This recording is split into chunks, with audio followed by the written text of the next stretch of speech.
friends! Welcome back to my YouTube channel, the best place for avant-garde makeup and high-end retouching. Today I'm going to be showing you how to change your background using some Photoshop techniques and some techniques which you can use at home with whatever resources you have available. I started off doing photo shoots with not even a DSLR, but just like a small digital camera and my iPhone 4S, back when that was the biggest thing out there. So I know a little bit here and there about how to be resourceful with what you have at hand. Especially now during the time where everyone is going through quarantines and lockdowns, we still want to be able to be creative, but we also don't want to be spending a lot of money or money at all on things that don't seem as necessary. So now after about 8 years of doing makeup, I have been able to invest in a couple of backdrops, but I also still use these same techniques in order to change the colors to match kind of like the vision in my head without having to buy new backdrops every single time I want a different look. So if you're interested in knowing how to do this with some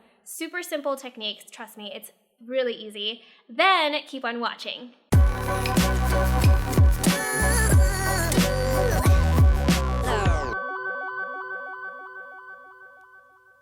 So the first thing you want to do is look around your home and find something that could resemble a backdrop, something that you'd be interested in having as a background. And this could be a large sheet of paper, poster paper, wrapping paper, magazines, even just a wall, a white wall. A colored wall is better because white is harder to apply color to in Photoshop, as you will see later. Or even I've used blankets and carpets.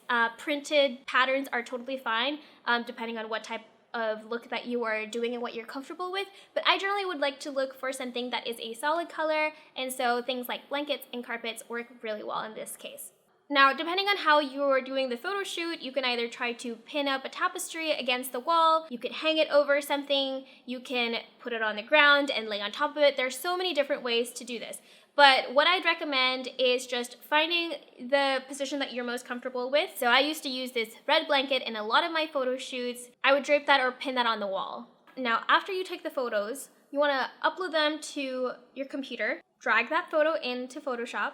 And when you open the image in Photoshop, there are a couple things that you can do. The first technique you can use is to start a new layer, change that blending mode to color, set your opacity down to about 50%, less or more depending on what color you're trying to achieve. And using a brush, paint over the background with the color that you would like. If you're using a colored background already, what it's going to do is mix with whatever is currently on there. The second technique you can use on Photoshop to change the background color is the hue and saturation tool. And this is really good in replacing a specific color with another specific color. This works best if you already have a colored background. So you can go to your photo in Photoshop and add a hue and saturation adjustment layer, change to the color of your background, and you're going to toggle hue and saturation back and forth until you're satisfied with the end result. Now, it's really important for you to make sure you click on the right color. You can also use the eyedropper tool in order to actually select the color. This works best if you have very consistent lighting so that your background doesn't have shadows, because the shadows means that there are darker colors on your background. And so just be aware that the way that you're taking the photo, whether it be with studio lighting or whether it be right in front of the window with natural lighting, just make sure that you are photographing it in a way that makes it easier for you to edit. And if you'd like to see a video about that, then please leave a comment below. Now, before I give you the third technique on what to do on Photoshop for editing, I want to make sure that you are fully prepared in the production of things to know what to do in order to be successful for it. When you are shooting, use a lens that allows you to blur out the background, and you can do this easily if you have any standard lens. It works perfectly well if I'm just a little closer to the camera and farther away from the background.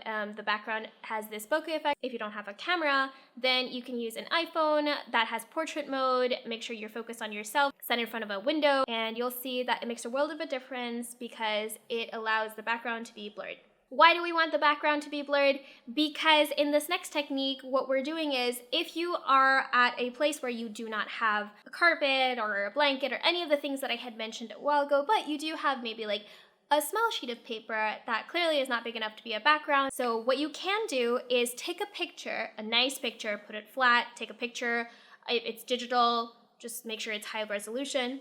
I would make sure that because I have long hair, to tie it back or do something that doesn't involve loose strands of hair, because that's really annoying to Photoshop. I just want to be able to easily clip mask myself, silhouette myself out of the image if needed. And then when you have your photo and the background photo, you're going to put those into Photoshop, expand the background so that it covers your whole photo. And now we're going to actually use a thing called the layer mask. To use a layer mask, what you want to do is click on the layer that is your image from the photo shoot, not the background. Use a magic wand tool, select the background, and then click the layer mask option. What it's going to do is cut the background out. And if it looks like it just cut you out, then do a quick Command or Control I, which inverts the layer mask, and you should see yourself appear back on the screen. Now adjust the background with the color, the hues that you want, then blur it by going to Filter, Gaussian Blur. Set it 20, 30, 100, however blurry that you would like it to be, but you want to get to a point where it looks like it's just far off in the distance, because that's not the focus, you are. The third technique is definitely a little higher level than the other techniques that I mentioned, but I'd love to see you try it and ask me any questions down in the comments below. And if you'd like to see the results of me using this technique really on a day-to-day basis, then please follow me on Instagram at Cindy Chen Designs. If you've learned anything from this video, then please give it a thumbs up and hit the notification bell so you can see what I'm doing next. As usual, stay creative, guys, and I will see you in the next one. Bye!